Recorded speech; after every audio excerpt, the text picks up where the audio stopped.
ইমানের জোশ আসতে হবে, ইমানদার হতে হবে, আর নাফরমানিকে ছেড়ে দিতে হবে। ওই দিনটা এমন মারাত্মক দিন, ফাকাইফা তাত্তাকুনা ইন কাফারতুম ইয়াওমান ইয়াজআলু বিলদানা শিবা।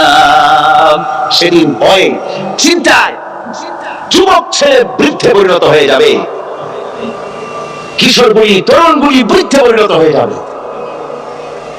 আমার বন্ধুগণ, মানুষ সেদিন দিক বিদিক হয়ে দৌড়াতে থাকবে, পালাবো কোথায়? আল্লাহ কোরআন শরীফে সব কথা বলে দিয়েছেন। ইয়াকুলুল ইনসানু আইনাল মাফার, কোথায় ভাগবো, পালাবো কোথায়? অস্থির হয়ে মানুষ দৌড়াতে থাকবে, পালাবো কোথায়, যাবো কোথায়? আল্লাহ বলেন কাল্লা লা ওয়াজারা ইলা রাব্বিকা ইয়াওমাইদিনিল মুস্তাকার। ভাববার কোন রাস্তা নাই, পালাবার কোন পথ নাই, একমাত্র তোমার রব ছাড়া, আল্লাহর দরবার ছাড়া পালানোর কোন রাস্তা আর নাই।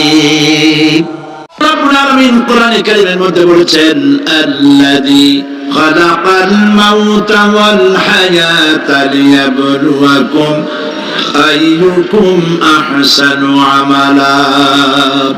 আমি পরীক্ষার জন্য এই জীবন দিয়েছি, তোমাদেরকে পরীক্ষা হবে। এই পরীক্ষা জীবন আর মৃত্যু দুই জিনিস দিয়েছি পরীক্ষা করার জন্য।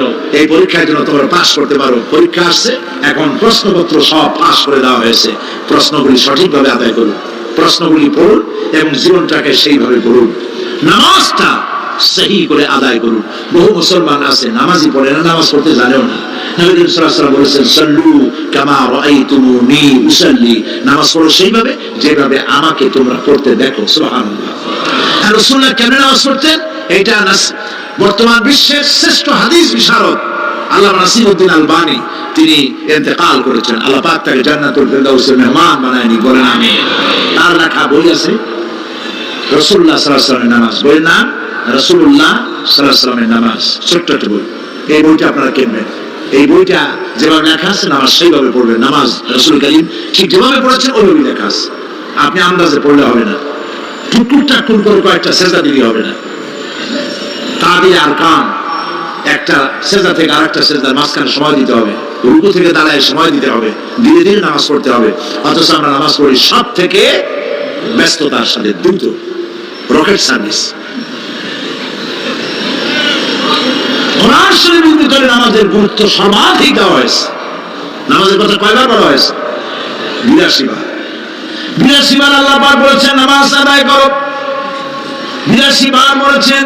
আর নবীজি বলেছেন লা দীনা লিমান লা সালাতা লাহু, যার কাছে নামাজ নাই তার কাছে দ্বীন বলে কোনো জিনিস নাই। মান তারাকা সালাতান মুতাআম্মিদান ফাকাদ কাফারা, ইচ্ছে করে যে ব্যক্তি নামাজ ছেড়ে দিল কাফের হয়ে গেল, বলে নাউজুবিল্লাহ। কিয়ামতের দিন বুখারী শরীফের হাদিস, আল্লাহ পাকের নবী বলেছেন কিয়ামতের দিন সর্বপ্রথম আল্লাহ জিজ্ঞেস করবেন বান্দা নামাজ পড়ছো কিনা। প্রথম প্রশ্ন কি? বলেন প্রথম প্রশ্ন কি? যার নামাজ কবুল তার সমস্ত নেক আমল মঞ্জুর, যার নামাজ কবুল হবে না কোনটাই মঞ্জুর হবে না। কথা বুঝতে পেরেছেন? নামাজ সঠিকভাবে আদায় করতে হবে। নবী করিম সাল্লাল্লাহু আলাইহি ওয়াসাল্লাম ইন্তেকালের 5 দিন আগে থেকে জ্বরাক্রান্ত হলেন, রোগাক্রান্ত হলেন, জ্বরে আর মাথার যন্ত্রণায় অস্থির হয়ে যেতে লাগলেন, বেহুশ হন, আবার হুশ হন। যেদিন তিনি ইন্তেকাল করবেন তার আগের দিনও তিনি জোহরের নামাজ পড়ার জন্য সাহাবীদের কাঁধের উপরে ভর দিয়ে নামাজ পড়তে গেছেন। পা উঁচু করে নিতে পারেন নাই, পা টেনে টেনে নিয়েছেন। তিনি সেখানে খুতবা দিলেন, বললেন আমার উম্মতিরা, এই পৃথিবীতে আল্লাহ রাব্বুল আলামিন তার এক বান্দাকে পৃথিবীর সব জাগতিক সম্পদ দিতে চেয়েছিলেন, কিন্তু সেই বান্দা সব জাগতিক সম্পদকে উপেক্ষা করে আল্লাহর সঙ্গে দিদার করা বেশি পছন্দ করেছেন। কেউ কিছুই বুঝলো না। হযরত আবু বকর রাদিয়াল্লাহু তাআলা আনহু খুব কাঁদতে লাগলেন। তিনি বুঝতে পেরেছেন যে এই পৃথিবীতে সমস্ত সম্পদ দিতে চেয়েছিলেন আল্লাহ, যাকে তার নাম বিশ্ব নবী। তিনি সবগুলো উপেক্ষা করে আল্লাহর সঙ্গে দিদার করা বেশি পছন্দ করেছেন। আমরা অতি তাড়াতাড়ি নবীজি থেকে নবীর এতিম হয়ে যাব। পরের দিন ঈশা নামাজের ওয়াক্ত হলো, আযান হয়ে গেল, মসজিদে মুসল্লিরা ভরে গেছে, সাহাবায়ে কেরাম সব এসে গেছেন। হুজুরের জন্য বহুক্ষণ অপেক্ষা করার পর হযরতে আবু বকর রাদিয়াল্লাহু তাআলা আনহু তিনি ইমামতির জায়গায় দাঁড়ায় গেছেন। নবীজি বেহুশ অবস্থায় ছিলেন ঘরের মধ্যে। হুশ আসার পর তিনি হযরত আয়েশাকে বললেন, আয়েশা, মসজিদে নববীতে এখন কি হতেছে? তিনি বললেন, নামাজ হচ্ছে। লোকেরা আপনার অপেক্ষা করেছে, কিন্তু আপনাকে না পাইয়া দীর্ঘক্ষণ অপেক্ষা করার পর আপনাকে না পেয়ে আমার বাবার ইমামতিতে তারা নামাজ পড়তেছে, কিন্তু মুসল্লিদের মধ্যে কান্নার রোল পড়ে গিয়েছে। তাদের ধারণা হয়েছে নবীজির যায় নামাজে যখন হযরত আবু বকর দাঁড়ায় গেছে, নবীজির পিছনে নামাজ পড়া আর আমাদের কিসমতে হবে না। নবীজি বলছেন, আয়েশা রে, মসজিদে নববীর দিকের দরজাটা খুলে দাও, আমি নামাজের দৃশ্য দেখতে চাই। দরজা খুলে দেওয়া হলো। নবীজি কোন রকম মাথা উঁচু করে মসজিদে নববীতে নামাজের দৃশ্য নিজে অবলোকন করে আবার শুয়ে পড়লেন। হযরত আয়েশা লক্ষ্য করে দেখেন নবীজির চোখের পানি দিয়ে কোনা দিয়ে পানি বেয়ে বেয়ে পড়ছে। হযরত আয়েশা প্রশ্ন করলেন, ইয়া রাসূলুল্লাহ, নামাজের দৃশ্য দেখি কাঁদছেন কেন? হুজুর বলেন, আয়েশা রে, এটা কোনো দুঃখের পানি নয়, আমি কাঁদতেছি এই জন্য, এই নামাজের জামাত কায়েমের জন্য তাইফের ময়দানে অনেক রক্ত ঝরেছে, আবার উহুদের ময়দানে দান শহীদ হয়েছে, সাহাবায়ে কেরাম জীবন দিয়েছে। আজ আমি দেখতে পেলাম আমার উম্মতেরা জামাতে নামাজ পড়ছে। আমার ধারণা হলো ভবিষ্যতে কিয়ামত পর্যন্ত আমার উম্মতেরা এইভাবে জামাত বন্দী হয়ে নামাজ আদায় করবে।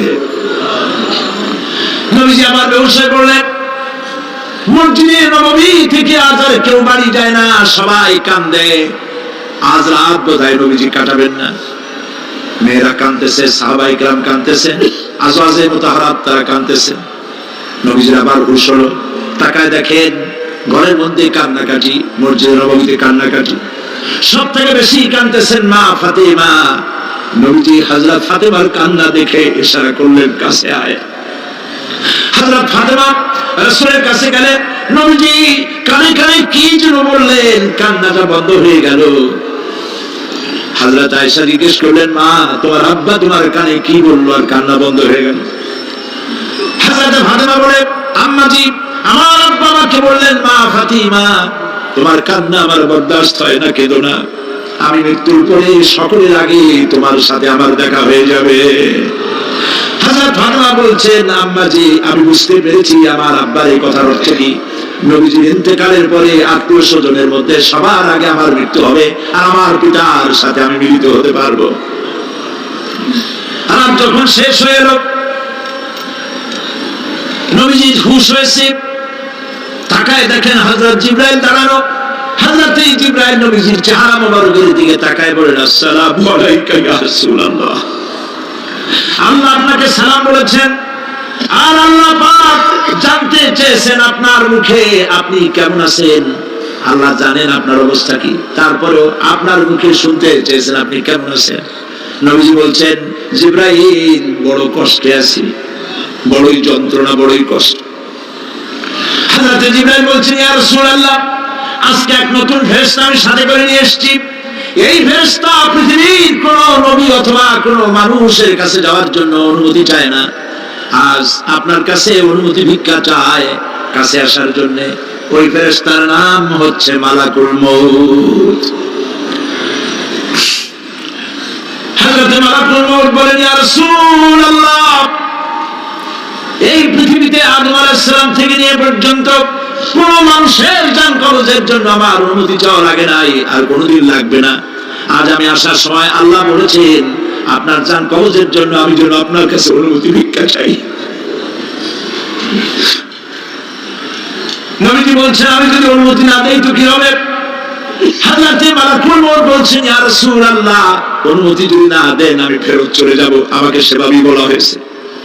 হযরত জিবরাইল বলেন, ইয়া রাসূলুল্লাহ, আল্লাহ রাব্বুল আলামিন আপনার দিদারের ইন্তজার করতেছে। নবীজি বলছেন, মালাকুল মউত, তুমি জান কবজের কাজ শুরু করো। মালাকুল মউত যখন কাছে এসেছে, রাসূল জিজ্ঞেস করলেন, আয়েশা, ঘরে যে কয়েক টুকরা স্বর্ণ ছিল সেগুলোর কি অবস্থা? ছোট ছোট 6 টুকরা স্বর্ণ ছিল। হযরত আয়েশা বলছেন, হুজুর, আমি এগুলো রেখে দিছি। হুজুর বলছেন না রাখতে পারবে না, আমার ইন্তেকালের আগে খয়রাত করে দাও। মুহাম্মদ সাল্লাল্লাহু আলাইহি ওয়াসাল্লাম আল্লাহর কাছে অবস্থায় উঠবে না যে তার ঘরের ভিতরে সোনা ছিল, দিয়ে দাও, খয়রাত করে দিয়ে দাও। হযরত ওমর রাসূলের জান কবর শুরু করে দিলেন।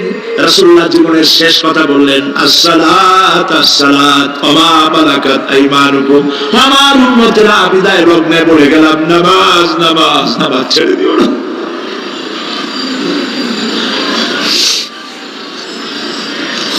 প্রিয় ভাইরা, নবী করিম সাল্লাল্লাহু আলাইহি ওয়াসাল্লাম জীবনের শেষ কথা বলে গেছে নামাজ। সেই নামাজে আমাদের যত অবহেলা, স্ত্রীকে নামাজ পড়ান, বউকে নামাজ পড়ান, ছেলে মেয়েকে নামাজ পড়ান। দোকানদার ভাইরা যখন আজান হয়ে যাবে দোকান বন্ধ করে দেন, আপনি আপনার কর্মচারীরা নামাজ পড়তে যান। যতক্ষণ সময় নামাজ পড়তে গেছে এই সময় বিক্রি করলে যা লাভ হইতো, এরপরে বিক্রি করলে আল্লাহ 10 গুণ বেশি বরকত দিতে পারেন। পারেন কিনা? পারেন কিনা? আল্লাহর বিশ্বাস করেন, আল্লাহ আপনার বরকত দিবে। আপনার কর্মচারী, দোকানদারে, বাড়ি ঘরে স্ত্রী পুত্র পরিজন যারা আছে সবাইকে নামাজি বানান। নামাজি বানাবার জন্য চেষ্টা করেন। নামাজ রোজা ইত্যাদি করুন। মিথ্যা বলবেন না, ওজনে কম দিবেন না, খাদ্যে ভেজাল দিবেন না, ঘুষ খাবেন না, ঘুষ দিবেন না, মানুষের উপর অত্যাচার করবেন না, কাউকে কষ্ট দিবেন না, মানুষ যেন আপনার ব্যবহারে কষ্ট না পায়। আল্লাহ পাক বলেছেন, ওয়াকুলু লিন-নাসি হুসনা, মানুষের সাথে সুন্দর সুন্দর কথা কও। নবী করিম সাল্লাল্লাহু আলাইহি ওয়াসাল্লাম বলেছেন, মানুষের সাথে যদি হাসি মুখে কথা বলো একটা সদকা দেওয়ার সমান সওয়াব হয়ে যাবে। মানুষকে ভালোবাসো, গরিবদের ভালোবাসো, তাদের অর্থ করি দাও, পয়সা করি দাও, তোমার যা আছে দিতে থাকো। কুয়ার পানি যত উঠাবেন তত কুয়ার পানি ভালো থাকবে, আর পানি উঠাবেন না কুয়ার পানি পচে যাবে। এই জন্য আল্লাহ রাস্তায় পয়সা যত ইনকাম হচ্ছে খরচ করতে থাকেন, আল্লাহ পাক দিতে থাকবেন। আল্লাহ পাক বলেছেন যে সদকার মালকে আল্লাহ বৃদ্ধি করে দেন, আর দান সদকা যারা করে না, যাকাত দেয় না, তাদের মালকে আল্লাহ ধ্বংস করে দেন, হালাক করে দেন। এগুলোর দাম নাই, অশান্তি বাড়বে, বউ কথা শুনবে না, সন্তানাদি কথা শুনবে না, মামলা মোকদ্দমা, অশান্তি আর অশান্তি। আর আল্লাহর পথে থাকুন, আল্লাহ শান্তি বাড়ায় দেবেন। আমরা বলি আমিন। প্রিয় ভাই সব, আমি কিছু আলোচনা আজকে আল্লাহ পাক যা করাইছেন এগুলি যেন আল্লাহ আমার আমল করার তৌফিক দেন। আমি মাঝে মধ্যে ভয় পাই, একদিন তো এই খবর নিশ্চিত হবে যে সাইদি বিদায় হয়ে গেছে। সেদিন খালি হাতে যেন আল্লাহর কাছে না যাই, আমি যেন আসামি না হই যে আমি যা বলছি মানুষকে 40 বছর একটানা যা বললাম আমি নিজে আমল করতে পারি নাই। এরকম ভিক্ষুক যেন আমি না হই, আমি যা মানুষকে বলেছি আমি যেন তা আমল করতে পারি। আমি আপনাদের কাছে দোয়া চাই। আমরা কেউ বাঁচবো না, এই যে দেখা হলো আবার দেখা নাও হইতে পারে। সেই জন্য আমরা আমাদের জীবনকে যেন তৈরি করি। আপনারা কোরআন শরীফ পড়ুন, দিন শিখুন, ঈমান শিখুন, ভালো থাকুন, ভালো হয়ে চলুন। আল্লাহ রাব্বুল আলামিন পরীক্ষার জন্য আমাদেরকে এই ময়দানে ছেড়ে দিয়েছেন। প্রশ্ন কি হবে আল্লাহ সব বলে দিয়েছেন। প্রশ্ন কি হবে? তোমার যৌবন, এ ব্যাপারে প্রশ্ন করা হবে। কোন পথে ইনকাম করেছো প্রশ্ন করা হবে। কোন পথে খরচ করেছো প্রশ্ন করা হবে। দ্বীনের ইলম যতটুকু হাসিল করেছিলে তার কতটুকু নিজে পালন করেছো, আর দ্বীনের দাওয়াত কতটুকু মানুষের কাছে পৌঁছায়ছো, প্রত্যেকটি ব্যাপারে কিয়ামতে আল্লাহর কাছে জবাব দিতে হবে। এই জন্য কবি বলছেন, আমল সে জিंदगी बनती है ये जन्नत भी व जहन्नम भी, ये खाके अपनी फितरत है ना नारी ना नूरी। মানুষের জীবন আমল দিয়ে গঠন হয়, আমল দিয়ে জীবন গড়ে, নইলে এই মাটির তৈরি দেহ জান্নাত আর জাহান্নামের কিছু দিয়ে তৈরি হয়নি। আপনি ইচ্ছে করলে দেহটাকে জাহান্নামের জন্য উপযোগী করতে পারেন, ইচ্ছে করলে দেহটাকে জান্নাতের জন্য উপযোগী করতে পারেন। এটি আপনার ইখতিয়ারে আল্লাহ দিয়েছেন। হযরতে হাজরা প্রশ্ন করলেন, ইব্রাহিম পানি নাই, খাবার নাই, মানুষ নাই, ঘর নাই, বাড়ি নাই, মরুভূমির ভিতরে আমাকে আমার বাচ্চাকে ফেলে রেখে যাচ্ছ কেন? কোনো জবাব নাই। 2 বার 3 বার প্রশ্ন করলেন। এরপরে তিনি আবার প্রশ্ন করলেন, বললেন, ইব্রাহিম এটা কি আল্লাহর হুকুম নাকি? হযরত ইব্রাহিম আলাইহিস সালাম নিজের কলিজার টুকরা সন্তান আর বিবিকে রেখে যেতেছেন ভারাক্রান্ত মন নিয়ে। তিনি আকাশের দিকে আঙ্গুল উঁচু করে দেখালেন। হযরত হাজরা বুঝলেন তিনি তো আল্লাহর পয়গম্বর, আমার কোন অপরাধ এভাবে ফেলে যাওয়ার কথা নয়। তিনি বুঝলেন এটা আল্লাহর হুকুম। হযরত হাজরা বললেন, ইব্রাহিম রে, নিশ্চিন্ত মনে বাড়ি ফিরে যাও, আমার মনে কোনো চিন্তা নাই, কোনো পেরেশানি আর এখন নাই। আল্লাহর হুকুমে যদি আমাকে এই মরুভূমির ভিতরে ফেলে যেয়ে থাকো, তাহলে আমি ওই আল্লাহর প্রতি এতটা ভরসা রাখি যে এই মরুভূমির ভিতরে জল পানি শূন্য, খাদ্য শূন্য জায়গায় আমি আমার বাচ্চাকে আল্লাহ রাব্বুল আলামিন না খাওয়াইয়া মারবেন না। দ্বিতীয় পরীক্ষায় পাস করি। 3 নম্বরের পরীক্ষা হলো সন্তান বড় হয়ে গেছে, বুদ্ধি হয়েছে, দৌড়াতে পারে। আল্লাহ রাব্বুল আলামিন হুকুম করলেন ছেলেকে জবাহ করো। কত বড় আগুনের পরীক্ষা! কোরআন শরীফ বলছে হযরত ইব্রাহিম আলাইহিস সালাম নিজের ছেলেকে ডেকে নিয়ে বললেন, ইয়া বুনাইয়া ইন্নী আরা ফিল মানামি আন্নী আযবাহুক ফানজুর মাযা তারা। হে আমার কলিজার টুকরা সন্তান, আমি স্বপ্নে দেখেছি যেন আমি তোমাকে জবাহ করতেছি, তোমার রায় কি, তোমার মত কি আমারে শোনাও। ছেলে পয়গম্বর ছেলে তার জবাবে বললেন, ইয়া আবাতি ফাআল মা তু'মার সাতাজিদুনি ইনশাআল্লাহু মিনাস সাবিরিন। হে আমার আব্বাজান, আপনি যে ব্যাপারে স্বপ্নের ভিতরে আদিষ্ট হয়েছেন আপনি তা কার্যকরী করুন। আমাকে এতটুকু অধৈর্যের মধ্যে পাবেন না, আমাকে ধৈর্যশীলদের মধ্যে পাবেন। আমারে আপনি আল্লাহর হুকুম পালন করেন। আল্লাহ পাক শোনাচ্ছেন, ফালাম্মা আসলামা ওয়া তাল্লাহু লিল জাবিন। পিতা পুত্র দুজনই রাজি হয়ে গেল। পিতা তার ছেলেকে কাঁধ করে গলার উপরে ছুরি ধরেছেন। আল্লাহ রাব্বুল আলামিন ইসমাইল জবাহ হোক এটা আল্লাহ চান নাই, আল্লাহ চেয়েছেন পরীক্ষা করতে। পরীক্ষায় ইব্রাহিম পাস হয়ে গেলেন। আল্লাহ পাক বলছেন, ওয়ানাদাইনাহু আইয়া ইব্রাহিম ক্বাদ সাদ্দাকতার রুইয়া ইন্না কাযালিকা নাজজিল মুহসিনিন। আমি ইব্রাহিমকে ডেকে বললাম, ইব্রাহিম তুমি তোমার স্বপ্নকে বাস্তবে রূপ দিয়েছো, আর এভাবে করে আমি মুহসিনদেরকে পুরস্কৃত করে থাকি। আল্লাহ পাক খুশি হলেন। আল্লাহ পাক বললেন, ইন্না হাযা লাবালাউল মুবিন। নিঃসন্দেহে এটি একটি বিরাট পরীক্ষা ছিল। ঠিক কি না? আল্লাহ নিজে বলছেন এটা একটি বিরাট পরীক্ষা, আযীম ইমতিহান। সে ইমতিহানে তিনি পাস করলেন। পরীক্ষায় উত্তীর্ণ হওয়ার জন্য রব্বুল আলামিন পুরস্কার দিয়ে দিলেন। আল্লাহ পাক বললেন, সালামুন আলা ইব্রাহিম। পড়েন সবাই, সালামুন আলা ইব্রাহিম। ইব্রাহিমের প্রতি আল্লাহ পাক বললেন, ইব্রাহিমের প্রতি সালাম রইল। সুবহানাল্লাহি ওয়া বিহামদিহি। হযরত ঈসা আলাইহিস সালামকে খ্রিস্টানেরা তারা বলেছে, وقالت النصارى المسيح ابن الله। মসিহ হচ্ছে কার ছেলে? নাউযুবিল্লাহ। বলেন সবাই নাউযুবিল্লাহ। তাকে যখন আল্লাহর ছেলে বলা হলো, আল্লাহর পুত্র বলা হলো, রব্বুল আলামিন তার জবাবে বললেন, ইন হুয়া ইল্লা আবদুন আনআমনা আলাইহি। তিনি তো একজন বান্দা, তিনি আমার বান্দা ছাড়া আর কিছুই নন। আমি তার প্রতি অনুগ্রহ করেছি। বান্দা, আমার বান্দা। আল্লাহ পাকের বান্দা হওয়ার ব্যাপারে কোন মানুষের লজ্জা থাকার কথা নয়। এমনকি আল্লাহ পাক ঈসা আলাইহিস সালাম সম্পর্কে বলছেন, লা ইয়াস্তানকিফাল মাসীহু আইয়াকুনা আবদান লিল্লাহি ওয়ালাল মালাইকাতুল মুকাররাবুন। মসিহ আল্লাহর বান্দা, তাতে কখনো বিন্দুমাত্র লজ্জা তিনি পোষণ করেন নাই যে আমি আল্লাহর বান্দা, আল্লাহর গোলাম। এটা একটা কথা হইল?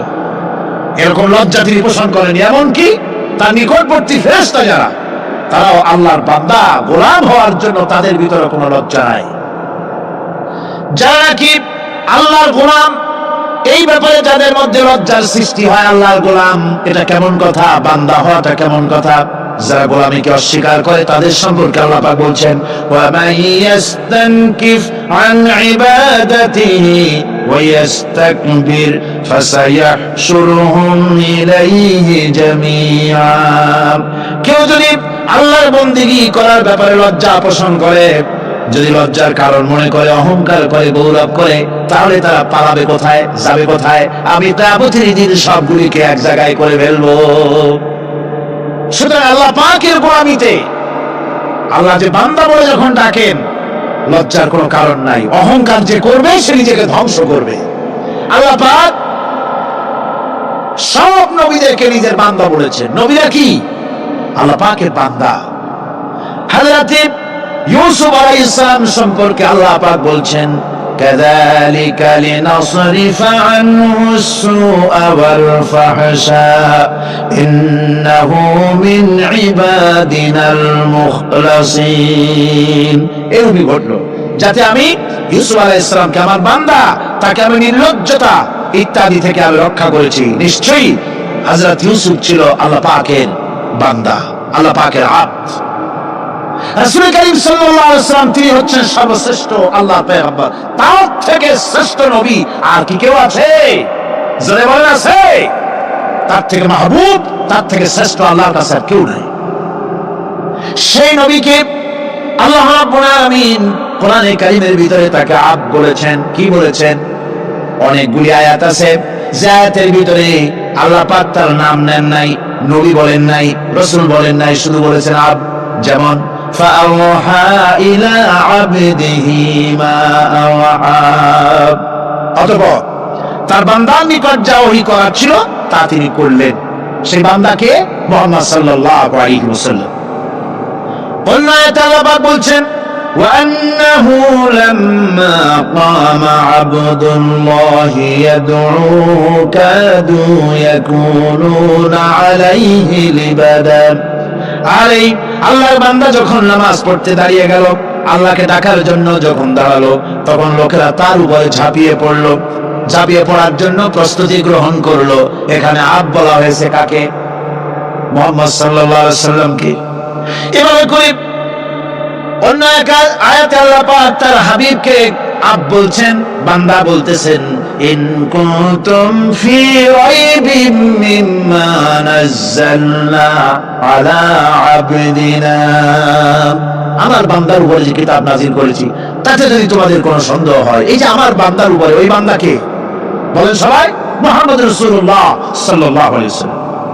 অন্য আয়াতে বলা হচ্ছে, تبارك الذي نزل الفرقان على عبده ليكون للعالمين نذيرا।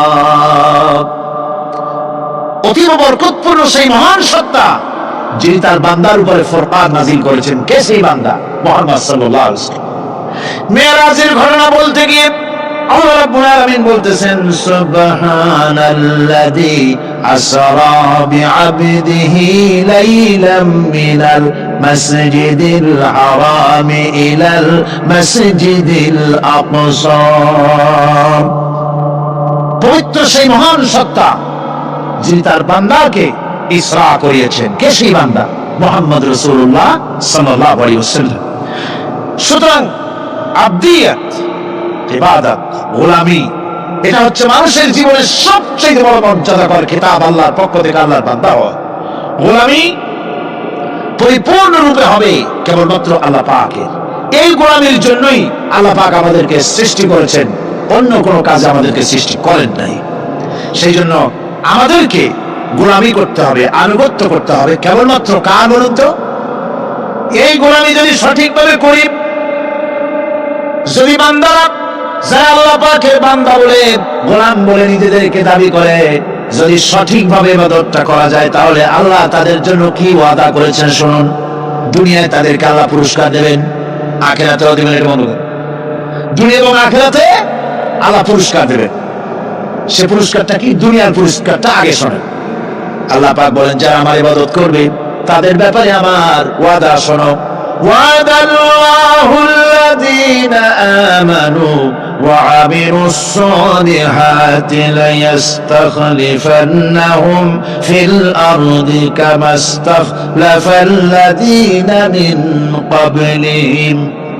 তোমাদের মধ্যে যারা ঈমান এনেছে এবং সৎ কাজ করেছে, আল্লাহ রাব্বুল আলামিন তাদের ব্যাপারে আল্লাহর ওয়াদা হচ্ছে, আল্লাহর প্রতিজ্ঞা হচ্ছে, আল্লাহ ওয়াদা করতেছেন তাদেরকে জমিনের উপরে প্রতিষ্ঠিত করবেন। যেমন করে তোমাদের পূর্বপুরুষদেরকে প্রতিষ্ঠিত করা হয়েছিল ওইভাবে তোমাদেরকে প্রতিষ্ঠিত করা হবে। সুবহানাল্লাহ। প্রতিষ্ঠিত করা হবে মানে রাষ্ট্র ক্ষমতা দেওয়া হবে। কি দেওয়া হবে? যদি গোলাম হও, যদি কি হও? গোলাম। আল্লাহ পাক বলছেন শুধু তাই নয়, আমি আমার দিনকে যারা প্রতিষ্ঠা করবে, আমার গোলামেরা যদি, আমার বান্দারা সঠিকভাবে যদি আমার গোলামি করে, মানে আমলে সালেহ করে, নেক কাজ করে, আমি তাদেরকে রাষ্ট্র প্রতিষ্ঠার সুযোগ করে দেব। আর তাদের জন্য ভীতির পরিবর্তে, সন্ত্রাসের পরিবর্তে শান্তি কায়েম করে দেব। সুবহানাল্লাহ। وَلَيُمَكِّنَنَّ لَهُمْ دِينَهُمُ الَّذِي ارْتَضَىٰ لَهُمْ وَلَيُبَدِّلَنَّهُمْ مِنْ خَوْفِهِمْ أَمْنًا।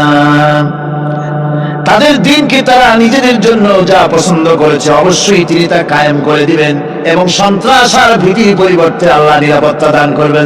সুবহানাল্লাহ। সন্ত্রাস বন্ধ হবে, চুরি, ডাকাতি, জেনা, ব্যভিচার সব বন্ধ হয়ে যাবে। তোমরা ক্ষমতায় থাকবে, তোমরা ডমিনেটেড হবে না, তোমরা ডমিনেট করবে।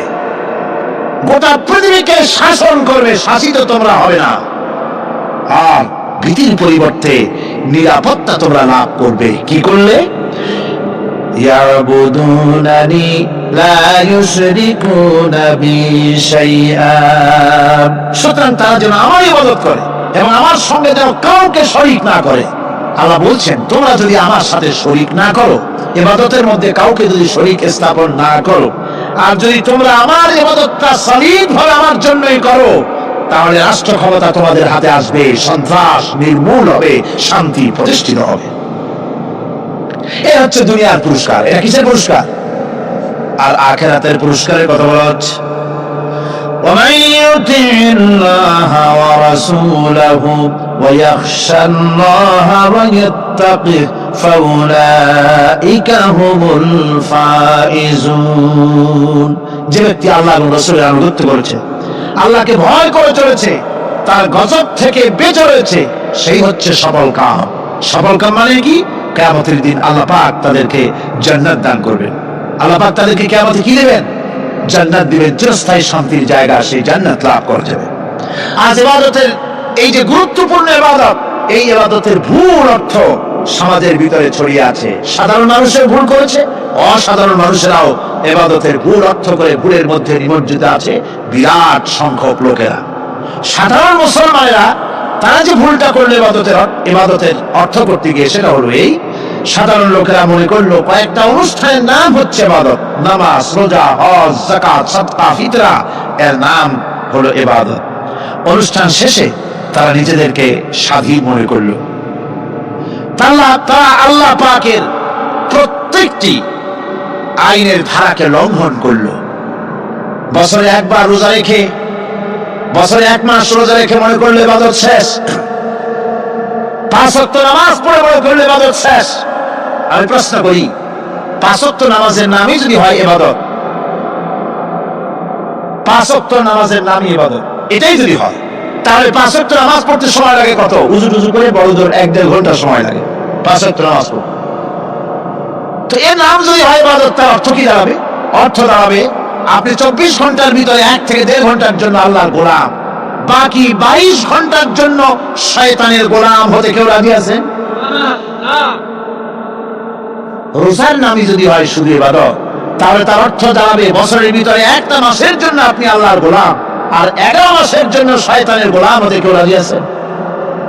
তাহলে বিষয়টা কি? বিষয়টা হচ্ছে নামাজ, রোজা, হজ, যাকাতি শুধুমাত্র ইবাদত নয়, আনুষ্ঠানিক ইবাদত তো বটেই, কম্পালসারি ইবাদত তো বটেই, কিন্তু শুধুমাত্র নামাজ, রোজা, হজ, যাকাত ইবাদত শুধুমাত্র নয়, এগুলি হচ্ছে ইবাদতের পার্ট, ইবাদতের অংশ। বরং জীবনের সব ক্ষেত্রে আল্লাহর হুকুমকে মানার নামই হচ্ছে, ভাই আমার, একদিকে নামাজ রোজা করছে, অন্যদিকে আল্লাহর আইনের প্রতিটি ধারাকে লঙ্ঘন করে চলছে, মিথ্যা ওয়াদা করে, মিথ্যা কথা বলে, সুদ খায়, ঘুষ খায়, জেনা করে, এরপরে অন্যের হক নষ্ট করে, প্রতিবেশীর হক নষ্ট করে, হারাম মাল খায়, হকদারের হক নষ্ট করে, প্রতিবেশীর হক নষ্ট করে, জিন্দা মুর্দা মানুষকে নিজের জন্য শক্তিধর বলে মনে করে। এক টুকরা রুটির জন্য অথবা এক ফোঁটা এক ঘটি পানির জন্য কাফেরের কাছে হাত পেতে দাঁড়ায় থাকে। এই যে অবস্থা হয়, এটাই যদি হয় ঈমান, আর এটার নামে যদি ইবাদত হয়, তাহলে এই পৃথিবীর মুসলমানের আজ লাঞ্ছিত কেন? আল্লাহর ওয়াদা কি মিথ্যা? নাউযুবিল্লাহি মিন যালিক। আমাদের ইবাদত যদি ঠিক হয়, যদি সত্যিকারের ইবাদত যদি আমরা করে থাকি, তাহলে ক্ষমতায় ঈমানদারেরা নাই কেন? বিশ্ব জুড়ে মুসলমানেরা লাঞ্ছিত কেন? তাহলে বুঝতে হবে ইবাদতের মধ্যে বিরাট গরমিল করে বেড়েছি, ঠিক কিনা? লক্ষ্য করুন, সেই লোকটা হজ করতেছি, উমরা করতেছে, নামাজ পড়তেছে, মসজিদ মাদ্রাসায় চাঁদা দিতেছে, ওই লোকটি আবার ব্যাংকের থেকে সুদের টাকা নিয়ে ব্যবসা চালাইতেছে। ব্যবসা ঠিক রাখার জন্য, ইনকাম ট্যাক্স ফাঁকি দেওয়ার জন্য ব্যবসায়ীরা 2 ধরনের 3 ধরনের খাতা মেনটেন করছে। কথা ঠিক কিনা? মিথ্যা কথা বলছে, ঘুষ দিতেছে, বেশি করে বিদ্যুতের বিল যাতে না আসে সেজন্য যারা বিদ্যুৎ লাইনে আছে তাদেরকে পয়সা দিয়ে ম্যানেজ করতেছে, ঠিক কিনা? আমি পার্লামেন্টে বলেছি বিদ্যুৎ বাইরে থেকে আনতে হবে না, ঘুরে ঘুরে আবার বিদ্যুতের কথা আসে। বিদ্যুৎ আনা লাগবে না, কারণ আমার দেশে চাহিদা হচ্ছে 2500 মেগাওয়াট, সেখানে 1800 মেগাওয়াট আমাদের আছে। আরেকদিকে 4টা বিদ্যুৎ প্রকল্প বন্ধ হয়ে আছে। ওই 4টি বন্ধ হওয়া প্রকল্প যদি চালু করা যায়, তাহলে 2900 মেগাওয়াট বিদ্যুৎ উৎপাদিত হতে পারে বলে বিশেষজ্ঞরা বলেছেন। তাহলে আমাদের উদ্বৃত্ত 400 মেগাওয়াট থেকে যাবে। এইটাকে বাইরের থেকে আনার কোনো দরকার নাই। বিদ্যুতের অপচয় বন্ধ করুন, বিদ্যুতের চুরি বন্ধ করেন। মিল কলকারখানা যাদের আছে, লক্ষ লক্ষ টাকা বিদ্যুৎ বিল হয়, কিন্তু লাইনম্যানদের সঙ্গে ম্যানেজ করে গভর্নমেন্টকে ফাঁকি দেওয়া হচ্ছে, ঠিক এরকম। তোমার নামাজের দাম কি? তোমার হজের 4 পয়সা দাম নাই। তুমি রাষ্ট্রকে ফাঁকি দিয়েছো, তুমি জনগণকে ফাঁকি দিয়েছো, তুমি দেশের শত্রু। টেলিফোনের বিল হাজার হাজার টাকা, লাখ টাকার বেশি বিল হয়, লাইনম্যানের সঙ্গে ম্যানেজ করে 500, 700, 2000 টাকা দিয়ে সারিয়ে দেয়, ঠিক কিনা? এরা জাতির শত্রু, দেশের শত্রু। এদেরকে ফায়ারিং স্কোয়াডে নিয়ে ট্রান্সফার করে উড়ায় দেওয়া উচিত। এরা দেশের দুশ্মন। আজ সিস্টেম লসের নাম দিয়া বিদ্যুৎ চুরির আইন ব্যবস্থা করা হয়েছে। সিস্টেম লস করে ওনারা নিজেরা, আর এর ভোগান্তি জনগণকে করতে হয়। কষাইয়ের মতো ছুরি দিয়ে জমাও করে জনগণের কাছ থেকে সিস্টেম লসের চার্জ আদায় করা হয়। আমি পার্লামেন্টে বলেছি, মাননীয় স্পিকার, সিস্টেম লস এই নামটা উঠাও দেন, এই কথা বন্ধ করে দিন। বিদ্যুৎ ধার করা লাগবে না, আল্লাহ আমাদের দেশে যথেষ্ট দিছে, কোনো জিনিসের অভাব নাই। এখানে গ্যাস আছে, তেল আছে, বিদ্যুৎ আছে, পাট আছে, চা আছে, নাই কি? অন্তত 8.5 কোটি টাকার কাগজ গুদামের মধ্যে বন্দী হয়ে আছে। ভারতকে ক্ষতি করার জন্য সে দেশ থেকে কাগজের খবরের কাগজ ছাড়া হচ্ছে, আর 8.5 কোটি টাকার কাগজ নষ্ট হয়ে যাচ্ছে আমার দেশের কাগজ। সুতরাং বলতেছিলাম একথাই বলতেছিলাম যে ঈমান, আল্লাহর গোলাম হতে হলে ভুল করে বসেছি ইবাদতের অর্থ করতে। শুধু নামাজ, রোজা, হজ, যাকাত, মাজারে কিছু চাঁদা দেওয়া, আগরবাতি, মোমবাতি, চাদর একটা দিয়া, পীর সাহেবের 10,000 টাকা চাঁদা দিয়া, মুছে তেল নাই খেয়া দাঁত বাই করে আসে। বেহেশতে তো গেছি, আর দেরি কথা। বেহেশত তুমি যাবা, এত সহজ? দেশকে ফাঁকি দিয়েছ, দেশকে ফাঁকি দিয়েছ, জনগণকে ফাঁকি দিয়েছ, নিজের মেয়েকে ফাঁকি দিয়েছে। বিবাহের সময় টাকা পয়সা দিয়া বিবাহ করায় দিল। ব্যবসা, ধানি সম্পত্তি, বাড়ির সম্পত্তি সব ছেলেদেরকে দিয়ে দিল, মেয়েটারে ফাঁকি দিয়ে দিল। দেয় না এরকম? ফুপুকে ফাঁকি দিল, বোনকে ফাঁকি দিল। এরপরে মোনাজাত করে সবে বলাতে, আল্লাহ আমার বেহেশত দিও। ফেরেশতারা কয়, মর তুই আগে, বেহেশত তোরে কেমনে দেয় ভালো করে দেখাই দেব। বেটা তুই যাবি বেহেশতে, এত সোজা? ওরে মামু বলির বারোটা নাকি? এত সহজ নয়। সুতরাং সাধারণ মানুষ মারাত্মক ভুল করেছে এখানে। নামাজ, রোজা, হজ, যাকাত, ইবাদত আর কিছু কি ইবাদত মনে করে নাই? আপনার চাকরি আপনার ইবাদত, চাকরিতে ফাঁকি দেওয়া যাবে না। আপনি সুস্থ মানুষ, মেডিকেল লিভ নিয়ে ওয়াজ মাহফিল অথবা কোনো ইজতেমায় যাওয়া যাবে না, কোনো চেল্লা দিতে যাওয়া যাবে না। মেডিকেল লিভ নিয়ে আপনি সুস্থ মানুষ, কেন আপনি মেডিকেল লিভ নিচ্ছেন? আপনি ফাঁকি দিতে পারবেন না। সরকারি চাকরি করেন, মিল কলকারখানায় চাকরি করেন, ফরজ নামাজ পড়েছেন ভালো কথা, সুন্নাত পড়েছেন ভালো কথা, নফল পড়বেন না। জোহরের নফল পড়া বাদ দিন। যদি আপনি চাকরিজীবী হন, চাকরি করেন, ওটাই ইবাদত। এর নাম ইসলাম, এর নাম ইসলাম। গভর্নমেন্ট যে বেতন দেয় সেই বেতনের উপরে সন্তুষ্ট থাকুন, ঘুষ খাইয়েন না। যদি বেশি বেতন লাগে গভর্নমেন্টের কাছে দাবি জানান যে আমাদের বেতন বাড়ায় না। ঘুষ খাবেন কেন? হারাম। যদি বলে এটা কি? এই ঘুষের টাকা মাজারে দিয়া, পীরে দিয়া আল্লাহ খুশি করবেন, এত সহজ না, এত সহজ না। সেই জন্য আমি সব ভাইদের খেদমতে আরজ করবো, ইবাদত হচ্ছে জীবনের সব ক্ষেত্রে গোলামি, সকল ক্ষেত্রে গোলামি। চাকরিতে, অফিসে, আদালতে, কলকারখানায়, ক্ষেত খামারে, পার্লামেন্টে, সেক্রেটারিয়েটে, সেনানিবাসে, স্কুলে, কলেজে, বিশ্ববিদ্যালয়ে, সর্বত্র গোলামি কার? আল্লাহ পাকের। রিজকে হালাল করতে হবে, উপার্জনকে হালাল করতে হবে, সত্যিকারের আল্লাহর গোলাম হতে হবে।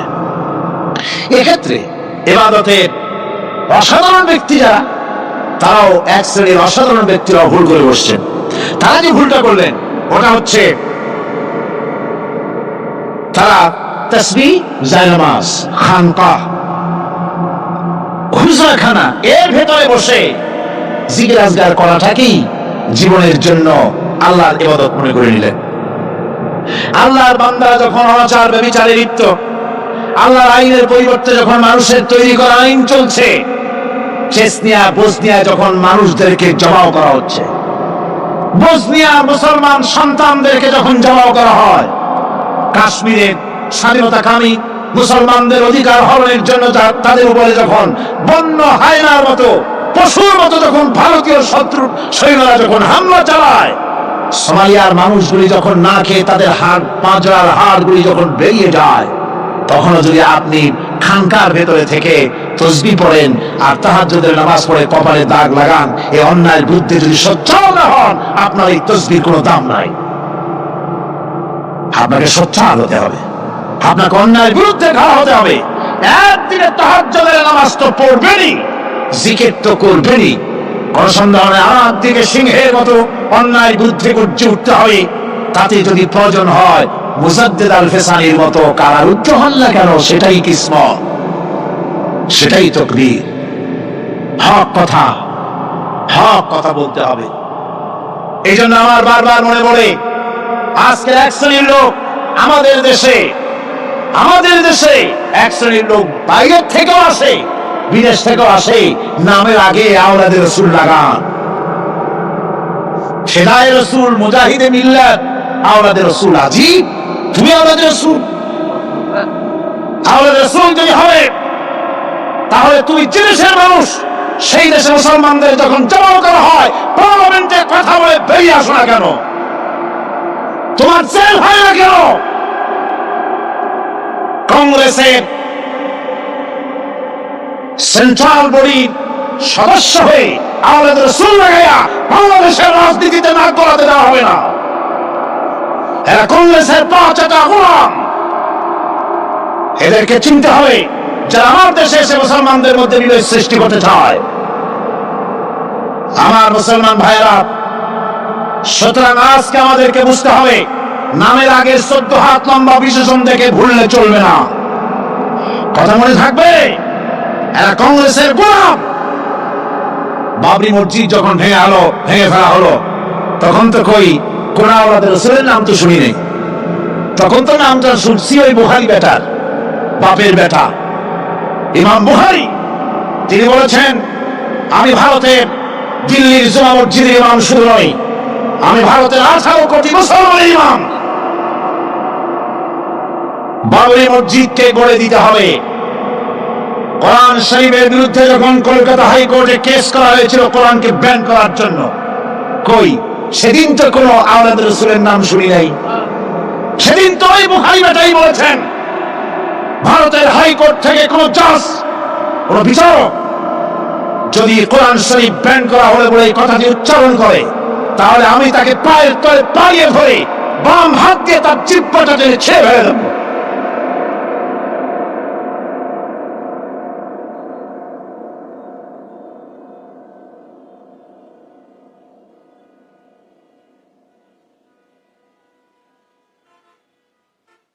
বন্ধুগণ, সুতরাং আমাদেরকে বুঝতে হবে, বসুন, বেয়াদবি করবেন না, বসেন। আমাদেরকে বুঝতে হবে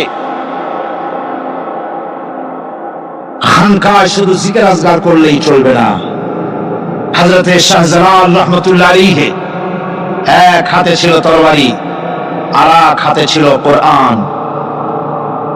লড়াই করেছেন হযরতে শাহ মখদুম, হযরতে খান জাহান আলী, হযরতে খাজা মুঈনুদ্দিন চিশতি আজমেরি রাহমাতুল্লাহ আলাইহি, হযরতে মুজাদ্দিদ আল হিসানি রাহমাতুল্লাহ আলাইহি। মুরিদের বাড়ি জন্মের খাওয়া খাইয়া পেটটা কুলের মতো বড় করে নাই, জেল খেটেছে হক কথা বলতে গিয়ে। বাপের বেটা হও, নিজের দেশে কথা কও। বাংলাদেশে এসে তারপরে জনগণের টাকা লুটপাট করার ক্ষমতা কাউকে অধিকার দেওয়া হয় না। আমার বন্ধুগণ, আল্লাহর ওলি যারা, তারা এভাবে করে জনগণের খেদমত করেছেন, কথা বলেছেন। সুতরাং শুধু জিকির আজগার করলেই হবে না, হক কথা বলতে হবে স্পষ্ট করে। এটাই হলো ইবাদতের হক আদায় হবে যদি সত্যিকারের হক কথা বলা যায়। অসাধারণ ব্যক্তিরা ময়দানে কথা বলবেন, হক কথা বলবেন, অন্যায়ের বিরুদ্ধে সোচ্চার হবেন। আর সাধারণ জনগণ কথা ও কাজের মিল করবেন, নামাজ রোজা হজ যাকাত করবেন যার কথা মতো, রাজনীতি অর্থনীতি সমাজনীতি করবে সে আল্লাহর কথা মতো। তাহলেই সত্যিকারের মুসলমান হওয়া যাবে। কথা বুঝে আসছে কিনা ভাই? কথা বুঝে আসছে কিনা? একটু জোরে সরে জিকির করেন, লা ইলাহা ইল্লাল্লাহ, লা ইলাহা, লা ইলাহা ইল্লাল্লাহ। আরো জোরে,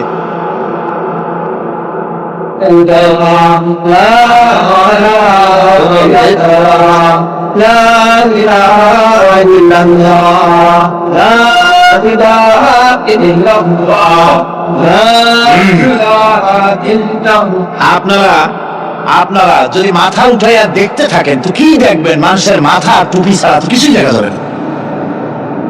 কাজী ওঠা বসা না করে আজকে এক পবিত্র রাত আমরা আল্লাহর কাছে দোয়া করব। আলোচনার আমি এগিয়ে যাচ্ছি। ইবাদত আমাদেরকে বুঝতে হবে। ইবাদত যদি না বুঝি তাহলে মুসলমান বলে দাবি করারও কোনো মূল্য নাই। মানব জন্ম বৃথা। কারণ হচ্ছে আল্লাহ রাব্বুল আলামিন বলেছেন, মা খালাকুতুল জিন্না ওয়াল ইনসা ইল্লা লিয়াবুদুন। মানুষ আর জিন জাতিকে আমি সৃষ্টি করেছি আমার গোলামির জন্য। কার গোলামি? ওই গোলামির পূর্ণাঙ্গ নমুনা যদি জানতে চাই, পূর্ণাঙ্গ নমুনা দৃষ্টান্ত লাগবে। কাকে অনুসরণ করব? পূর্ণাঙ্গ ইবাদতের আল্লাহর গোলামির পূর্ণাঙ্গ নমুনার জন্য কোরআনে কারিমে দৃষ্টান্ত সেট করা হয়েছে। হযরত ইব্রাহিম আলাইহিস সালামের আল্লাহ পাক বলেন, ইয ক্বালা লাহু রাব্বুহু আসলিম ক্বালা আসলামতু লিরাব্বিল আলামিন। তার অবস্থা এই ছিল, কার? ইব্রাহিম আলাইহিস সালাম। তার অবস্থা এই ছিল যে তার রব যখন তাকে বললেন আনুগত্যের মস্তককে অবনত করে দাও, তিনি বললেন, আমি আমার বিশ্বপালকের সামনে মাথাটা নত করে দিলাম। সুবহানাল্লাহ, কোন শব্দ ছাড়াই মাথা নিচু করে দিলাম। এই পন্থায় তিনি যে পন্থাটা অবলম্বন করেছিলেন, এই পন্থায় চলার জন্য তার সন্তানদেরকেও তিনি হুকুম করেছিলেন। ووصى بها إبراهيم ببنيه ويعقوب يا بني إن الله اصطفى لكم الدين فلا تموتن إلا وأنتم مسلمون। ইয়াকুব এবং ইব্রাহিম আলাইহিস সালাম তার সন্তানদেরকে এই উপদেশ দিয়েছিলেন যে তিনি বলেছিলেন, হে আমার সন্তানেরা, আল্লাহ ছাড়া তোমাদের জন্য আল্লাহ পাক এই দ্বীনকে মনোনীত করেছেন। আল্লাহ পাকের আনুগত্য করবে, তার দ্বীনের প্রতি সারেন্ডার করবে। আর খবরদার মুসলমান না হয়ে যেন তোমরা মরে যেও না। মৃত্যু মুসলমান অবস্থায় থাকবে, অর্থাৎ মৃত্যু পর্যন্ত থাকবে কি অবস্থায়? মুসলমান অবস্থায়। أم كنتم شهداء إذ حضر يعقوب الموت إذ قال لبنيه ما تعبدون من بعدي। ইয়াকুব আলাইহিস সালাম তার মৃত্যুর সময় জিজ্ঞেস করেছিলেন, আমার সন্তানেরা, আমার মৃত্যুর পরে তোমরা কার ইবাদত করবে, তার কার গোলামি করবে? তারা জবাব দিলেন, قالوا نعبد إلهك وإله آبائك إبراهيم وإسماعيل وإسحاق إلها واحدا ونحن له মুসলিমুন।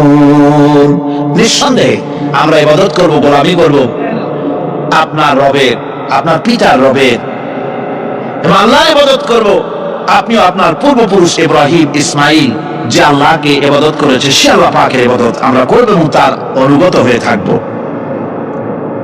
দাসত্ব এবং পূর্ণাঙ্গ দাসত্বের গোলামীর পূর্ণাঙ্গ নমুনা হচ্ছেন হযরত ইব্রাহিম আলাইহিস সালাম।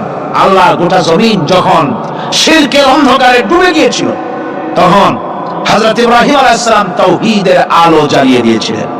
এই নিবেদিতদের ইমাম হিসাবে আল্লাহ পাক তাকে ঘোষণা দিলেন। কোরআনে কারীম বলছে, وَإِذَا ابْتَلَى إِبْرَاهِيمَ رَبُّهُ بِكَلِمَاتٍ فَأَتَمَّهُنَّ قَالَ إِنِّي جَاعِلُكَ لِلنَّاسِ إِمَامًا। ইব্রাহিমকে তার রব কয়েকটি বাক্য দিয়ে পরীক্ষা করলেন এবং তিনি সেই পরীক্ষাগুলোতে পাশ করলেন। তখন আল্লাহ রাব্বুল আলামিন তাকে বললেন যে আমি তোমাকে গোটা বিশ্ব মানবতার জন্য, গোটা বিশ্বের সমস্ত মানুষের জন্য আমি তোমাকে নেতা বানাবো। সুবহানাল্লাহি ওয়া বিহামদিহি। প্রথম পরীক্ষা হলো, গতকাল বলেছি, সে আগুনের পরীক্ষা। সেখানে আল্লাহ পাক তাকে পাশ করালেন, তিনি পাশ করলেন। দ্বিতীয় পরীক্ষা ছিল বিবি এবং নবজাতক সন্তানকে নিয়ে। আল্লাহ হুকুম করলেন, এই বিবি আর বাচ্চারে নিয়ে মরুভূমিতে রেখে আসো। মরুভূমিতে যেখানে ঘর নাই, বাড়ি নাই, সেই জায়গায় বিবি এবং বাচ্চাকে রেখে যাওয়ার সময় তিনি বললেন, রব্বানা ইন্নী আসকানতু মিন যুররিয়্যাতি বিওয়াদিন গায়রি যী যারইন ইনদা বাইতিকাল মুহাররাম। আল্লাহ রাব্বুল আলামিন, আমি পানি এবং তরুণতাবিহীন এক মরুভূমির ভিতরে আমার বংশের একটি অংশকে এখানে রেখে গেলাম। তোমার ঘরের কাছে পুনর্বাসিত আমি তাদের কাছে, এই ঘরের কাছে, সম্মানিত ঘরের কাছে রেখে গেলাম। পরীক্ষায় তিনি পাশ করলেন। হযরতে হাজরা প্রশ্ন করলেন, ইব্রাহিম, পানি নাই, খাবার নাই, মানুষ নাই, ঘর নাই, বাড়ি নাই, মরুভূমির ভিতরে আমাকে আমার বাচ্চাকে ফেলে রেখে যাচ্ছ কেন? কোনো জবাব নাই। দুইবার তিনবার প্রশ্ন করলেন। এরপরে তিনি আবার প্রশ্ন করলেন, বললেন, ইব্রাহিম, এটা কি আল্লাহর হুকুম নাকি? হযরত ইব্রাহিম আলাইহিস সালাম নিজের কলিজার টুকরা সন্তান আর বিবিকে রেখে যেতেছেন ভারাক্রান্ত মন নিয়ে। তিনি আকাশের দিকে আঙ্গুল উঁচু করে দেখালেন। হযরত হাজরা বুঝলেন, ইনি তো আল্লাহর পয়গম্বর, আমার কোন অপরাধে এভাবে ফেলে যাওয়ার কথা নয়। তিনি বুঝলেন এটা আল্লাহর হুকুম। হযরতে হাজরা বললেন, ইব্রাহিম রে, নিশ্চিন্ত মনে বাড়ি ফিরে যাও। আমার মনে কোনো চিন্তা নাই, কোনো পেরেশানি আর এখন নাই। আল্লাহর হুকুমে যদি আমাকে মরুভূমির ভিতরে ফেলে যেয়ে থাকো, তাহলে আমি ওই আল্লাহর প্রতি এতটা ভরসা রাখি যে এই মরুভূমির ভিতরে জল পানি শূন্য, খাদ্য শূন্য জায়গায় আমি আমার বাচ্চাকে আল্লাহ রাব্বুল আলামিন না খাওয়াইয়া মারবেন না। দ্বিতীয় পরীক্ষায় পাশ করি। 3 নম্বরের পরীক্ষা হলো, সন্তান বড় হয়ে গেছে, বুদ্ধি হয়েছে, দৌড়াতে পারে। আল্লাহ রাব্বুল আলামিন হুকুম করলেন, ছেলেকে জবাহ করো। কত বড় আগুনের পরীক্ষা! কোরআন শরীফ বলছে, হযরত ইব্রাহিম আলাইহিস সালাম নিজের ছেলেকে ডেকে নিয়ে বললেন, ইয়া বুনাইয়া ইন্নী আরা ফিল মানামি আন্নী আযবাহুক ফানজুর মাযা তারা। হে আমার কলিজার টুকরা সন্তান, আমি স্বপ্নে দেখেছি যেন আমি তোমাকে জবাহ করতেছি, তোমার রায় কি, তোমার মত কি আমাকে শোনাও। ছেলে পয়গম্বর ছেলে তার জবাবে বললেন, ইয়া আবাতি ফাআল মা তু'মার সাতাজিদুনি ইনশাআল্লাহু মিনাস সাবিরিন। হে আমার আব্বাজান, আপনি যে ব্যাপারে স্বপ্নের ভিতরে আদিষ্ট হয়েছেন আপনি তা কার্যকরী করুন। আমাকে এতটুকু অধৈর্যের মধ্যে পাবেন না, আমাকে ধৈর্যশীলদের মধ্যে পাবেন। আমারে আপনি আল্লাহর হুকুম পালন করেন। আল্লাহ পাক শোনাচ্ছেন, ফালাম্মা আসলামা ওয়া তাল্লাহু লিল জাবিন। পিতা পুত্র দুজনই রাজি হয়ে গেল।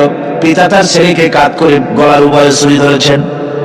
আল্লাহ রাব্বুল আলামিন ইসমাইল জবাহ হোক এটা আল্লাহ চান নাই, আল্লাহ চেয়েছেন পরীক্ষা করতে। পরীক্ষায় ইব্রাহিম পাশ হয়ে গেলেন। আল্লাহ পাক বলছেন, ওয়ানাদাইনাহু আইয়া ইব্রাহিম قد صدقت الرؤيا إنا كذلك نجزي المحسنين। আমি ইব্রাহিমকে ডেকে বললাম, ইব্রাহিম তুমি তোমার স্বপ্নকে বাস্তবে রূপ দিয়েছো, আর এভাবে করি আমি মুহসিনদেরকে পুরস্কৃত করে থাকি। আল্লাহ পাক খুশি হলেন। আল্লাহ পাক বললেন, ইন্না হাযা লাবালাউল মুবিন। নিঃসন্দেহে এটি একটি বিরাট পরীক্ষা ছিল। ঠিক কি না? আল্লাহ নিজে বলছেন এটা একটি বিরাট পরীক্ষা, আযীম ইমতিহান।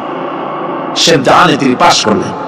পরীক্ষায় উত্তীর্ণ হওয়ার জন্য রব্বুল আলামিন পুরস্কার দিয়ে দিলেন। আল্লাহ পাক বললেন, সালামুন আলা ইব্রাহিম। পড়েন সবাই, সালামুন আলা ইব্রাহিম। ইব্রাহিমের প্রতি আল্লাহ পাক বললেন, ইব্রাহিমের প্রতি সালাম রইল। সুবহানাল্লাহি ওয়া বিহামদিহি। ইবাদত এর আনুগত্যের এই উৎকৃষ্ট দৃষ্টান্ত স্থাপনের পর আল্লাহ পাক তার গোটা বিশ্বের মুসলমানদেরকে কিয়ামত পর্যন্ত ইব্রাহিম আলাইহিস সালামকে জাতির পিতা বানায় দিলেন। সুবহানাল্লাহ। কই ইচ্ছা করে না? এরকম পরীক্ষা কোন পিতারা দিতে পারছে নাকি? গোটা বিশ্বের সমস্ত মানব মণ্ডলীর জন্য আল্লাহ পাক ইব্রাহিম আলাইহিস সালামকে কিয়ামত পর্যন্ত জাতির পিতা হিসাবে ঘোষণা করেছেন। সুবহানাল্লাহ। মিল্লাতা আবিকুম ইব্রাহিম হুয়া সাম্মাকুমুল মুসলিমিন। তোমরা তোমাদের পিতা ইব্রাহিমের মিল্লাতের উপর প্রতিষ্ঠিত হও। আল্লাহ পাক বলছেন, তোমাদের পিতা ইব্রাহিমের মিল্লাতের উপর প্রতিষ্ঠিত হও, আর আল্লাহই তোমাদের নাম রেখেছে মুসলমান। তোমরা হচ্ছে মুসলমান। আমাদের পরিচয়, ওই যে পরিচয়ের কথা আগে হয়ে গেছে, আমাদের পরিচয় আমরা মুসলমান। আমাদের পরিচয় কি? মুসলমান। এটা প্রথম পরিচয়। ইবাদতের পূর্ণাঙ্গ মাপকাঠি হিসেবে আল্লাহ পাক হযরত ইব্রাহিম আলাইহিস সালামকে দুনিয়াবাসীর সামনে পেশ করেছেন। কোরআন বলছে, ইহুদি এবং খ্রিস্টানেরা মুসলমানদেরকে বিভ্রান্ত করতে চায়। তারা বলে, وقالوا كونوا هودا أو نصارى تهتدوا قل بل ملة إبراهيم حنيفا وما كان من المشركين। ইহুদিরা বলে ইহুদি হও তবেই তোমরা সঠিক পথ পাবা, খ্রিস্টানের বলে খ্রিস্টান হও তবেই তোমরা সঠিক পথ প্রাপ্ত হবে। আল্লাহ পাক বলছেন, এদের সকলকে বলে দাও বরং তোমরা সব পরিত্যাগ করে মিল্লাতে ইব্রাহিমের ভিতরে শামিল হয়ে যাও। এটাই মুক্তির পথ, এটাই নাজাতের পথ, এটাই আল্লাহর পথ। সুবহানাল্লাহি ওয়া বিহামদিহি। এমনকি রাসূল কারীম সাল্লাল্লাহু আলাইহি ওয়াসাল্লামকে আল্লাহ পাক বলেছেন, আনিত্তাবি'ু মিল্লাতা ইব্রাহিম হানিফা। চারদিক থেকে মুখ ফিরিয়ে এনে মিল্লাতে ইব্রাহিমের ভিতরে শামিল হয়ে যাও, তাই অনুসরণ করো। রাসূল কারীম সাল্লাল্লাহু আলাইহি ওয়াসাল্লাম ইবাদত বা আনুগত্যের সর্বোৎকৃষ্ট নমুনা হওয়ার কারণে ইব্রাহিম আলাইহিস সালাম সম্পর্কে হুজুর বলেছেন, ইন্না ইব্রাহিমা খায়রুল বারিয়া, রাওয়াহু মুসলিম। হুজুর সাল্লাল্লাহু আলাইহি ওয়াসাল্লাম বলেছেন, ইব্রাহিম হচ্ছেন জগতের সর্বোত্তম ব্যক্তি। সুবহানাল্লাহ। সুতরাং আমাদেরকে ইবাদতের নমুনা হিসেবে ইব্রাহিম আলাইহিস সালামকেও মানদণ্ড হিসেবে দেখতে হবে যে কিভাবে তিনি সারেন্ডার করেছিলেন আল্লাহ পাকের দরবারে। এখন আমি আপনাদের সামনে বলতে চাই, মানুষের জীবনে সবচাইতে বড় দুটি চাহিদা আছে, একটা হচ্ছে খাদ্য আর একটা হচ্ছে নিরাপত্তা। একটা খাদ্য আর একটা কি? নিরাপত্তা। পেট ভরে খাইতে চাই আর চোর ডাকাতের উপদ্রব থেকে নিরাপত্তা পেতে চায়। আইন শৃঙ্খলা পরিস্থিতির উপরে যখন পার্লামেন্টে আলোচনা হচ্ছিল, আমি তখন বলেছি, মাননীয় স্পিকার, আমার দেশের সাধারণ ভোটারদের বড় কোনো আশা আকাঙ্ক্ষা নাই। তারা কোনোদিন বলে না যে আমাদের গুলশানে বাড়ি দিতে হবে, সকলে আমাদেরকে মঙ্গল গ্রহে অফিস বানাই দিতে হবে, পাশেরও গাড়ি দিতে হবে, এগুলি তারা দাবি করে না। যারা ভোট দেয় কষ্ট করে, মিছিল করে, এই সাধারণ জনগণের দাবি হচ্ছে মিনিমাম দাবি, খুবই কম। তাদের দাবি হলো মোটা সুতার কাপড় চাই ইজ্জত ঢাকার জন্য, পেট ভরে খেতে চাই, পোলাও কোরমা বিরিয়ানির দরকার নাই, আর আশ্রয়ের জন্য ছোট্ট একটু ঘর চাই, চোর ডাকাতের উপদ্রব থেকে নিরাপত্তা চাই। কথা ঠিক কিনা? আমি বললাম, স্পিকার সাহেব, আজ পর্যন্ত যতগুলি গভর্নমেন্ট এসেছে বাংলাদেশে, প্রত্যেকটি গভর্নমেন্ট আমার দেশের জনগণের এই ন্যূনতম দাবি, এই আশা পূরণ করতে ব্যর্থতার পরিচয় দিয়েছে। কেউ পারে নাই। যারাই গেছে তারাই তাদের নিজেদের আখের বসাবার চেষ্টা করেছেন। সব নিজেকে নিয়ে ব্যস্ত, নিজের লোকদের নিয়ে ব্যস্ত, জনগণ নিয়ে চিন্তা নাই। সুতরাং মানুষের চাহিদা হচ্ছে খাদ্য আর নিরাপত্তা। আমরা কি খাদ্য আর নিরাপত্তা সত্যি কি চাই? চাই। খাদ্য যদি চাই ক্ষুধার সময়, নিরাপত্তা যদি চাই ভীতির সময়, আল্লাহ রাব্বুল আলামিন বলেন কোন গভর্নমেন্ট দিতে পারবে না, দুনিয়ায় কেউ দিতে পারে নাই, পারবেও না। ক্ষুধার সময় যদি খাদ্য চাও, ভীতির সময় যদি নিরাপত্তা লাভ করতে চাও, তাহলে ফালিয়াবুদু রাব্ব হাযাল বাইত, এই ঘরের মালিকের ইবাদত কর। কোন ঘর? কাবা ঘর। বলেন কোন ঘর? কাবা ঘর। কাবা শরীফের মালিকের ইবাদত কর। তাহলে কি হবে? আল্লাযী আত'আমাহুম মিন জু'ইন ওয়া আমানাহুম মিন খাউফ। এই ঘরের মালিকের ইবাদত যদি করো, তাহলে ক্ষুধার সময় তিনি তোমাদেরকে খেতে দিবেন, আর ভীতির সময় তিনি তোমাদের নিরাপত্তা দান করবেন। এ ওয়াদা কার? চিল্লায় বলে ওয়াদা কার? আল্লাহ পাকের ওয়াদা বিশ্বাস হলো না, এমনই পোড়া কপালের মুসলমান। নির্বাচন যখন আসলো, সলিমুদ্দিন সাহেব আসতেন মঞ্চের উপরে, পরিচয় করানো হচ্ছে। এত আপনারা যার বক্তৃতা শোনার জন্য বিপ্লবের রৌদ্রে কষ্ট করতেছিলেন, এখন সেই সংগ্রামী জননায়ক, বিপ্লবী সন্তান, তিনি এখন আপনাদের সামনে বক্তব্য রাখবেন। ওই জায়গায় বললেন, ভাইয়ের আমার, বোনের আমার, আমি আবার বোতল মার্কা বাক্স নিয়ে দাঁড়াইছি, আমারে সকলে মিলে ভোট দেন। এবার যদি ক্ষমতায় যেতে পারি, না খাইয়া কেউ মরবেন না, কিন্তু কি খাইয়া মরবে তাও কয় না। মানুষেরা এই কথাগুলি বিশ্বাস করলার সমানে ভোট দিল। হায় রে কপাল! আল্লাহ বললেন, আমার ইবাদত কর, আমার গোলামি কর জীবনের সব জায়গায়, তাহলে ক্ষুধার সময় খাইতে পারবি আর ভীতির সময় নিরাপত্তা পাবি। আল্লাহর কথাটা বিশ্বাস হইল না। এই নামাজ পড়া মুসলমানের দাম আছে, কোন দাম আছে? এই জাকাতের দাম আছে, এই মুসলমান দাবি করেন দাম আছে। আল্লাহ রাব্বুল আলামিন তিনি পরিষ্কার করে বলছেন, এই ঘরের মালিকের ইবাদত করো, তিনি ক্ষুধার সময় খেতে দিবেন, আর তিনি তোমাদেরকে ভীতির সময় নিরাপত্তা দান করবেন। চাউলের অভাব হবে না, পাটের অভাব হবে না, খাদ্যের অভাব হবে না, কারণ দুটি জিনিস যদি তোমরা করতে পারো, খাবারের অভাব হবে না। ওয়ালাউ আন্না আহলাল কুরা আমানু ওয়াত্তাকাউ লাফাতাহনা আলাইহিম বারাকাতিন মিনাস সামাই ওয়াল আরদ। দেশের লোকেরা, জনপদের লোকেরা যদি দুইটা কাজ করে, এক নম্বরে হলো আমার উপর ঈমান আনবে, দুই নম্বরে হলো আমাকে ভয় করার নীতি অবলম্বন করে যদি চলে, তাহলে ওই দেশের মানুষের জন্য আকাশ আর জমিনের সব বরকতের দরজা আমি আল্লাহ খুলে দেব। আল্লাহ ওয়াদা। আল্লাহ পাকের নিকট মানুষের সবচাইতে বড় দাবি কি? আল্লাহর কাছে মানুষের সবচাইতে বড় দাবি কি করি বলেন? পারেন? আল্লাহ পাকের কাছে মানুষের শ্রেষ্ঠ দাবিটা আল্লাহ নিজেই শিখাই দিয়েছেন। আমার কাছে দাবি কর, ইহদিনাস সিরাতাল মুস্তাকিম। আয় আল্লাহ, একটা সোজা একটা সরল রাস্তা আমারে দাও, একটা সহজ পথ আমারে দাও। এই কথা সূরা ফাতিহা দাবি করার পর আল্লাহ রাব্বুল আলামিন এই অভিনন্দনের জবাবে, 7টা বাক্যের অভিনন্দনের জবাবে আল্লাহ রাব্বুল আলামিন 30 পারা কোরআন শরীফ নাযিল করে দিলেন। সূরা ফাতিহার এই সওয়ালের জবাবে আল্লাহ পাক বললেন, ওয়া আনি'বুদুনি হাদা সিরাতুম মুস্তাকিম। সোজা রাস্তা চাও, আমার গোলামি করো, ইবাদত করো। সব জায়গায় ইবাদত, গোলামি করাই লাগবে। আমার কাছে সোজা রাস্তা চাও, সোজা রাস্তা হলো আমার গোলামি কর। কার গোলামি? বেহেশতে যেতে চান? আমি আস্তে জিজ্ঞেস বলে আপনারা আস্তে জবাব দিলেন। বেহেশতে যেতে চান?